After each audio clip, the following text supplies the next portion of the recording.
Ron, if you'll continue to praise the way you look, I shall take it as a commercial and I shall open a company.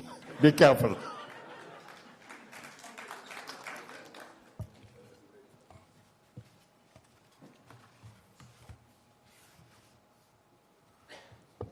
Well, the President of the Jewish Congress, Ron Lauder, the Chairman of the Board of Directors of the Zionist World Movement, Eduard Altstein, and my very, very dear friend, Alexandro Toledo, and his wife, Eileen. Eileen is clearly a member of the Jewish Congress, and you're affiliated to it in the way you think and do and hope. I'm very glad that you are with us. The former President of Uruguay, Luis Alberto Lacalle, Nochi and Orly Dankner, and their 3 lovely children, members of the board of the Jewish Congress, ambassadors, dear friends. It looks like the Jewish Congress is 13 years older than the State of Israel. We preceded our state by 13 years. It shows that there were Jews before there was a Jewish state. But you know, if to be Jewish, better to have a Jewish state. What a difference. And the Jewish Congress played an important role in the creation of the Jewish state. Today, the honor you're announcing to Nochi is named after Herzl. Herzl, in my judgment, was the first Jewish person that took dreams seriously. He preferred Jews upon memories. Usually all of us prefer to remember rather to dream, rather to think about the future.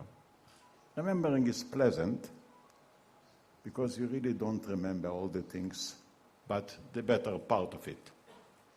Thinking is worrying because you have to meet a new future, unknown, demanding, challenging, on a new land. And Herzl was speaking about Alt-Neuland, the old memories and the new land. The difference is that memory should be maintained, future should be built. For that reason, I believe that your choice to have Nochi as the recipient of the Herzl Prize is one of the best. Nochi is one of the best builders this country has.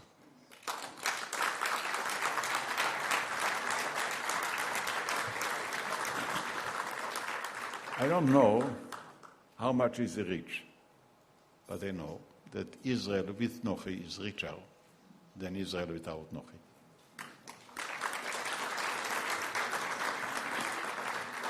You know, his family started with salt. In Hebrew we say, melech haaretz, the salt of the earth. And I'm thinking about salt. You cannot have existence without salt. But salt has also an added value. For example, when Mrs. Lot escaped from Sodom and turned her face backward, she became a piece of salt, which means look forward, eat salt, and don't think backward because you become a part of salt. And Nochi, for me, is a very special person. I'm not speaking only personally. We went through some very difficult times, even recently, after the war in Lebanon, the war in Gaza. And the most difficult places in this country that I can think of, where there was a real need, where there was a real shortage whom would you find? 3 persons.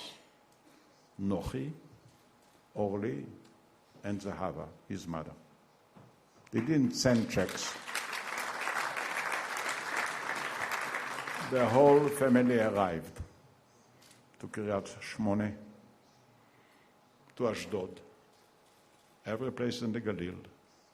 He does it with the same devotion and depth and courage that he maintains his business. So he's really wealth,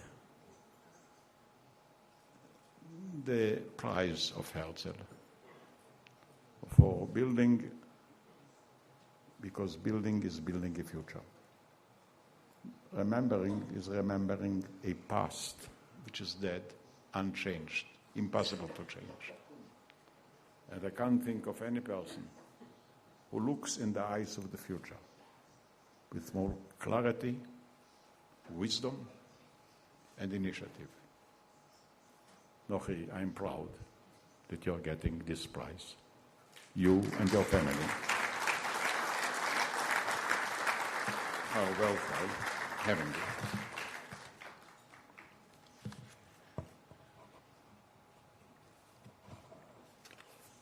Now, the Jewish Congress has a role to maintain Jewish life. And Jewish life is changing. It's not only because we have a state, but because both the demography and the geography of Jewish life has changed considerably. Actually, the two great Jewish concentrations are in the United States of America and Israel, almost half and half. The rest of the diaspora practically disappeared or became extremely small. And the Jews are not living anymore in ghettos.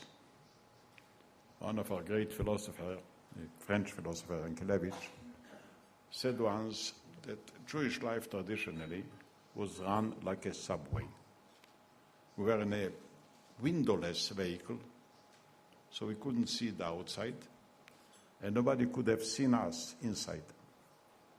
It was a blind voyage. Now he says, we are traveling like in a bus. We can see the outside landscape, and we are being seen from the outside in our own midst, what's going on. So we don't live neither by discrimination nor by separation, by competition and contributions in an open air, in a real challenge to maintain our own world and to contribute to the outside world. And we are capable of doing both, I believe. We have, under those new circumstances, to clarify what is it to be together, Jewish people abroad and here. I'm not talking now about the state of Israel. And we have to clarify what are really the present foundations of Jewish existence. And I would mention 2 or 3, actually, of those foundations which are so essential for our present life, for our own destinies. Number 1, I'm a pragmatist. I'm so much a pragmatist that I believe that without a moral call, there is no life. The real meaning of the Jewishness, of Jewish tradition and Jewish role is to see the moral call as a superior call of all other attractions and challenges. Actually, we never went after power or wealth or beauty. We sacrificed our existence and lives and suffered because we thought that the world should all the time improve in its ethics, in its values. When I say moral call, it doesn't mean that everybody and all of us are moral.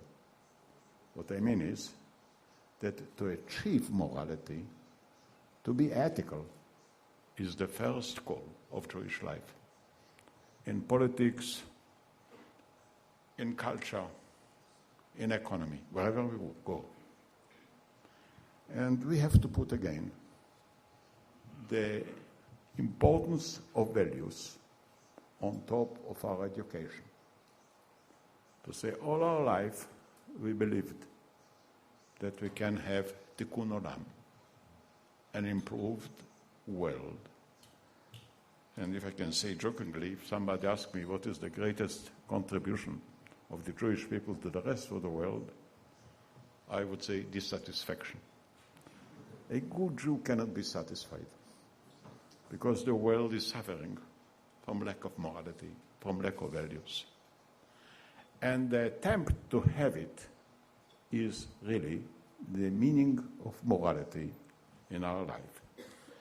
You know, when I think about maybe our greatest enemy today, Iran, what worries me most of all is not only their nuclear bombs, or their hateful expression, or their extremism, their blindness. What worries me really about Iran, first of all, is the corruption of morality. That Ahmadinejad can be accepted, received in the United Nations, representing the greatest moral corruption in our life. For me, it's a shame. For me, it's a failure. And I'm not wondering that on many occasions, great dictators were anti-Jewish.